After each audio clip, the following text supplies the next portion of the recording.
Les 5 dernières vidéos sur la chaîne YouTube montraient les 25 premières lois écrites dans le livre Les 48 lois du pouvoir par Robert Greene. Et juste avant de reprendre directement la loi numéro 26, je vais faire un petit rappel. En fait, au tout début du livre, l'auteur nous dit clairement que les lois et le jeu du pouvoir en fait sont amorales, que les différentes lois et stratégies que l'auteur présente dans ce livre-là ne sont pas faites pour être bienveillantes ni malveillantes d'ailleurs, elles sont faites juste pour obtenir plus de pouvoir personnel, mais que il se lave les mains avec la morale finalement. Et donc ce que je fais ici avec mes vidéos, ce n'est pas de mettre en lumière ces lois-là, je ne contribue pas en fait à ces lois-là évidemment. Ce que je fais, c'est que il y a tout un tas de lois qui montrent comment tromper les gens, comment arnaquer, comment les duper, et ces lois-là, en les présentant ici, on peut s'en protéger, on peut véritablement les apprendre et apprendre à s'en protéger aussi, vous voyez. Et donc, pour en revenir du coup à la loi numéro 26, eh bien, la loi numéro 26 nous dit qu'il faut garder nos mains propres. L'idée que, en fait, il faut savoir garder sa réputation, en fait. Et c'est un peu la même chose que ce que l'on avait vu lors de la toute première vidéo avec la loi numéro 5, qu'il fallait garder notre réputation la plus propre possible. Et véritablement, c'est la même chose ici. C'est pour ça que je ne vais pas forcément rester très longtemps sur la loi numéro 26. C'est parce que on l'a déjà vu finalement. Et plusieurs fois dans le livre, finalement, il y a des lois comme ça qui reviennent, qui sont écrites un petit peu différemment, mais qui, sur le fond, lorsqu'on les décrit, sont exactement les mêmes. Et donc, je ne sais pas pourquoi l'auteur a voulu faire ça, mais voilà, en tout cas, c'est ce qu'il a fait. Et donc, la loi numéro 26, du coup, pour la décrire rapidement, il faut protéger sa réputation. Et donc, si jamais on fait des actes malveillants, des actes malhonnêtes, il ne faut surtout pas que ces choses-là ressurgissent sur notre réputation et que ça soit connu du grand public. Et donc, ce qu'il faut faire, c'est trouver, avant même d'avoir fait ces actes, des boucs émissaires, des leurres qui nous permettent de nous camoufler, en fait, de nous cacher véritablement pour nous dénouader. C'est super important, il ne faut jamais montrer publiquement des actes malveillants comme ça. Donc, ça pour la loi numéro 26. La loi numéro 27 est beaucoup plus intéressante tout de suite. Parce que la loi numéro 27 nous dit que les gens ont besoin de croire en quelque chose. Les gens ont besoin, véritablement, un fort désir de croire en quelque chose. Et donc, du coup, si jamais vous leur apportez un projet à suivre, un idéal à atteindre ou une cause à défendre, finalement, vous pouvez devenir leur leader. Vous pouvez devenir leur leader à quelques conditions. Et ces quelques conditions-là en question, j'ai vraiment eu l'impression en lisant ce livre que c'était exactement le reflet de la campagne électorale d'Emmanuel Macron lors des dernières présidentielles, vous voyez. Ça m'avait vraiment sauté aux yeux, je trouvais ça assez rigolo. Parce que, en fait, voilà, les lois et les règles qui nous sont dites dans cette loi, en fait, eh bien, c'est exactement ce que Emmanuel Macron avait appliqué dans sa campagne, de sorte que, par exemple, il faut garder l'enthousiasme des gens plus fort que leur rationalité. Et que, du coup, il faut dans nos discours, il faut être beaucoup plus, il faut garder nos paroles pleines de promesses, mais vagues, vous voyez ? De sorte que si on donne des choses très concrètes aux gens, un programme précis, eh bien, finalement, ça va donner aux gens, comment dire, des éléments concrets sur lesquels ils vont pouvoir reposer leur rationalité, ils vont pouvoir réfléchir à ça et finalement voir tous nos failles dans notre projet, dans notre discours, et ils vont ne plus être si enthousiastes que ça, vous voyez. Parce que quelle que soit notre projet, quelle que soit la qualité avec laquelle on conçoit véritablement notre programme, vous aurez forcément dans une population des gens qui sont plus intelligents que nous et qui s'y connaissent plus dans un domaine précis ou un autre. Ce qui fait que vous ne pourrez jamais de toute façon contenter tout le monde. L'idée est donc du coup de manipuler les gens par leurs émotions et non pas par leur rationalité. C'est toujours comme ça. Faire en sorte que les gens soient plus enthousiastes que rationnels. Et ça vraiment c'est, je pense, la grande clé du leadership de manière générale, en tout cas dans le leadership politique. Vous savez, lors de la dernière campagne présidentielle, il y avait eu une vidéo d'Emmanuel Macron qui avait fait un petit peu le buzz, qui avait beaucoup tourné sur Internet, où on le voit crier devant une assemblée « C'est notre projet !» comme ça en gueulant. Et finalement, c'est exactement ça, c'est-à-dire montrer aux gens énormément d'émotions, de sorte à obtenir de ces mêmes gens une réaction émotionnelle et non pas une réaction rationnelle, vous voyez. De sorte que c'est beaucoup plus facile de manipuler les gens lorsqu'on les manipule par leurs émotions. Parce que là, ça leur coupe en fait de leur réflexion. Ça, c'est... Alors, c'est pas vrai que pour Emmanuel Macron, bien sûr, hein, c'est vrai pour quasiment tous les autres candidats. Tous les candidats qui ont du succès, en fait, utilisent ce genre de méthode. Donc, voilà, je suis pas clivant politiquement ici, hein, bien sûr. Et donc, La loi numéro 28 est une loi assez intéressante. La loi numéro 28 nous dit qu'il faut faire nos actions avec audace. C'est un peu la reprise de ce que disait Robert Greene dans les préambules du livre. Dans les préambules du livre, avant de donner véritablement même les lois, il nous avait dit qu'il fallait réussir à maîtriser nos émotions pour pouvoir appliquer les lois en fait.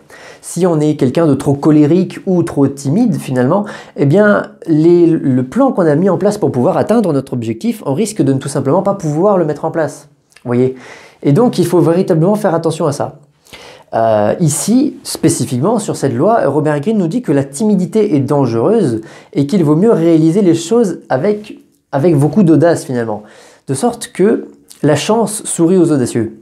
De manière générale, hein, la chance sourit aux audacieux de sorte que il y a énormément d'opportunités qui arrivent aux gens qui créent des actions de manière audacieuse, vous voyez, qui sont véritablement entreprenants finalement, eh bien on arrive à obtenir beaucoup plus d'opportunités que si on ne fait rien. Alors ça paraît évident, on dit comme ça, mais ce sont souvent des opportunités auxquelles on n'aurait pas du tout pensé si on avait tout planifié à l'avance par exemple, vous voyez. Parce que ça va être l'objet de la prochaine loi. Et donc, ce que nous dit ici Robert Greene pour illustrer cette loi, c'est la fable des deux aventuriers et de l'éléphant. Pour ceux qui connaissent cette fable, c'est une fable de La Fontaine. Et les deux aventuriers et l'éléphant, c'était en fait deux personnes, deux aventuriers qui sont arrivés au pied d'une montagne et ils reçurent comme mission d'emmener un éléphant en haut de cette montagne. Et le premier aventurier se dit « Mais attendez, je n'ai aucun bénéfice, aucun profit à faire à emmener un éléphant en haut d'une montagne. Je n'ai aucune récompense à avoir en plus. Donc à quoi bon au final? Pourquoi je m'embêterais à faire autant d'efforts si je n'ai aucune récompense à la fin ?» Et donc il s'en alla. Le deuxième aventurier eut une réflexion complètement différente en se disant « Après tout, pourquoi pas? Je ne perds rien à essayer d'amener un éléphant en haut d'une montagne. Et donc, bah allez-y, pourquoi pas ?» Et donc ce qu'a fait le deuxième aventurier, c'est que tant bien que mal, il a pris son éléphant sous son bras et il est allé monter en haut de sa montagne avec toutes les difficultés que ça compose.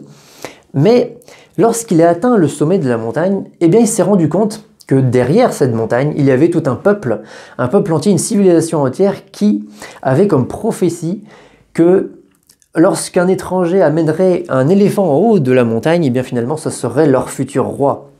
Vous voyez, et c'est véritablement l'illustration parfaite de la maxime, hein, finalement, la chance sourit aux audacieux.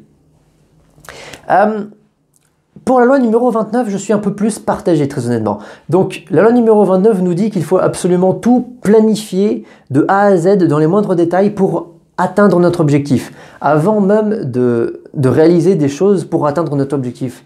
Que ce soit un projet, que ce soit n'importe quoi, un objectif à atteindre. En fait, l'idée de l'auteur ici, c'est véritablement de savoir repérer toutes les compétences que l'on va devoir acquérir pour atteindre cet objectif-là, de repérer aussi tous les obstacles que l'on va devoir rencontrer finalement, de repérer aussi tous les différents revers de fortune qui peut nous arriver en cours de route.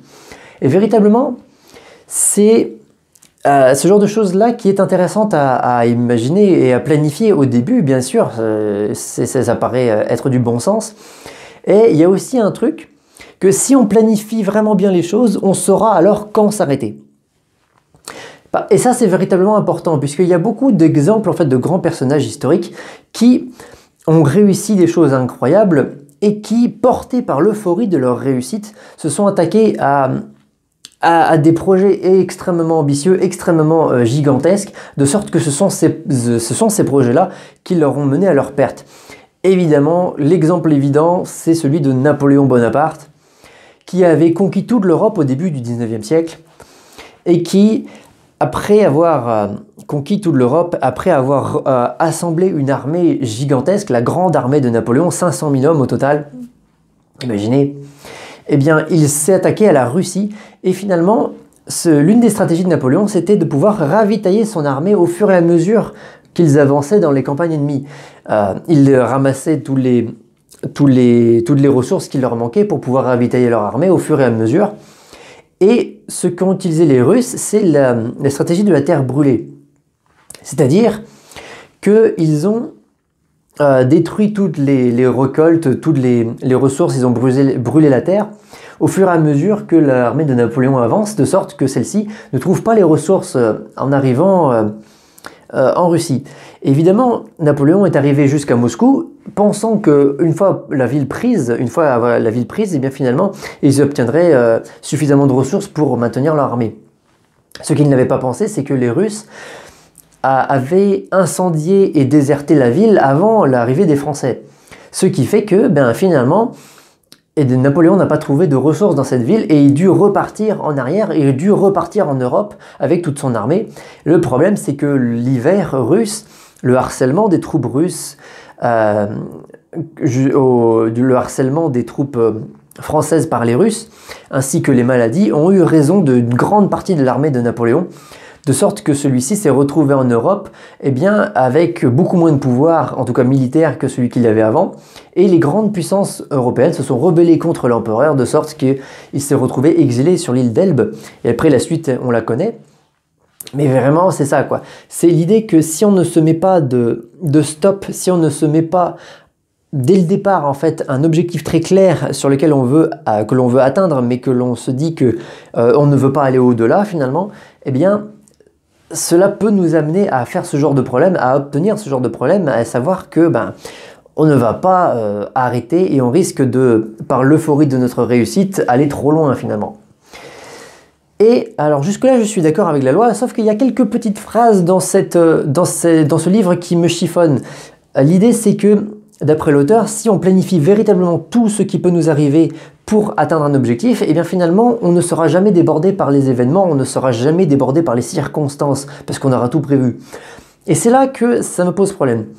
Parce que j'ai déjà réalisé évidemment quelques projets dans ma vie, et je me suis évidemment rendu compte que souvent, les choses que l'on planifie, les choses que l'on imagine, les problèmes que l'on imagine à la base ne se présentent pas forcément lorsqu'on est en train de réaliser le projet concrètement. Et par contre, il y a des problèmes véritablement concrets que l'on n'avait pas du tout imaginé avant et que l'on va devoir de toute façon auxquels on va devoir faire face de toute façon.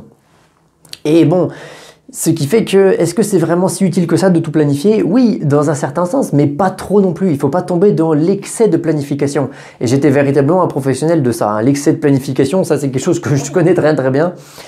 Il y a plusieurs années de ça, en fait, je passais tellement de temps à planifier un projet que je ne réalisais même plus ce projet à la fin, puisque je perdais ma motivation à vouloir le faire, en fait. De sorte que l'année dernière, par exemple, alors là, je sors un peu du cadre du résumé, mais vous allez comprendre. L'année dernière, je voulais faire un grand voyage à vélo. Bon. Et je savais que j'étais un professionnel de ça, justement, de planifier beaucoup, de sorte que je ne fasse rien après. Et du coup, je me suis dit que, sachant que je réagis comme ça, eh bien, je veux faire mon voyage à vélo, je vais faire le Tour de France à vélo en fait, et donc du coup ce que je fais c'est que je prends un vélo, je prends des bagages et tout, et dès que j'ai suffisamment de ressources, eh bien je pars tout de suite en fait, j'attends pas du tout, je pars vraiment tout de suite, et dès que j'aurai des problèmes sur la route, eh bien je m'arrangerai pour les régler au fur et à mesure. Bon, partie de Brest du coup, pour arriver vers Quimper pour ma première étape, j'ai crevé 6 fois de suite dans la journée. Voilà, parce que j'avais réussi l'exploit incroyable de rouler sur un clou et d'avoir le clou entièrement enfoncé dans le pneu, de sorte que je l'avais pas vu. Et j'avais mis des nouvelles chambres à air plusieurs fois dans mon pneu, évidemment, des chambres à air neuves, et évidemment elles crevaient toutes les unes après les autres parce que j'avais un clou dans mon pneu en fait. Et je m'étais pas rendu compte. Bon, heureusement, j'étais hébergé chez l'habitant et j'ai été hébergé chez quelqu'un qui s'y connaît énormément en voyage à vélo, et donc il m'a montré comment réparer mon vélo, donc ça j'étais très content, heureusement que j'ai rencontré cette personne. Et le problème c'est que le lendemain, eh bien je devais faire encore 80 km en vélo. Le problème c'est que j'ai commencé à mettre mes bagages le lendemain matin sur mon porte-bagages, et celui-ci s'est écroulé, mon porte-bagages s'est écroulé de mon vélo neuf, vous voyez. J'étais très content, évidemment, donc je suis en toute hâte allé voir les différents magasins de vélo ou de bricolage pour obtenir les petites vis qu'il me fallait pour pouvoir réparer mon porte-bagages. En plus, ces vis-là, il fallait les visser par l'intérieur du porte-bagages parce qu'ils avaient une ossature particulière qu'il fallait que je visse par l'intérieur, où c'était super étroit et super galère pour réparer. Enfin bon, bref. de sorte que au bout de plusieurs heures, j'ai quand même réussi à réparer mon porte-bagages, et j'ai pu mettre mes bagages dessus, et j'ai pu enfin commencer mon périple voilà, qui m'attendait.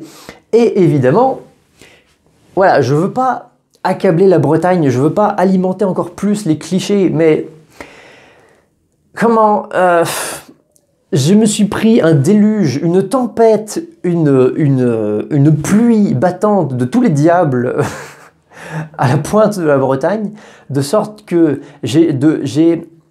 mon voyage en vélo autour de la France, il a duré 7 mois. En 7 mois, j'ai jamais eu autant de pluie qu'en Bretagne. C'était une catastrophe, ce truc. Et donc évidemment, cela m'a permis de me rendre compte aussi que eh bien, mes fameux équipements contre la pluie, parce que j'avais acheté aussi une espèce de grande jupette, vous voyez, qui entoure complètement le vélo, et avec un trou pour la tête et pour les bras, qui s'attache du coup au guidon et à l'arrière aussi, pour pouvoir véritablement protéger le vélo de la pluie. Sauf qu'en Bretagne, non seulement on a de la pluie, mais il y a aussi du vent en plus. Ce qui fait que lorsque vous avez une espèce de grande voile comme ça, vous voyez, et puis vous comprenez là où je veux en venir, et bien dès que je passais un pont et qu'il y avait une grande ouverture pour le vent, et bien finalement le vent était tellement fort que non seulement il me faisait déporter sur la route avec mon vélo, mais en plus toute mon espèce de grande voile là, et bien se détachait de mon guidon pour revenir par-dessus toute ma tête.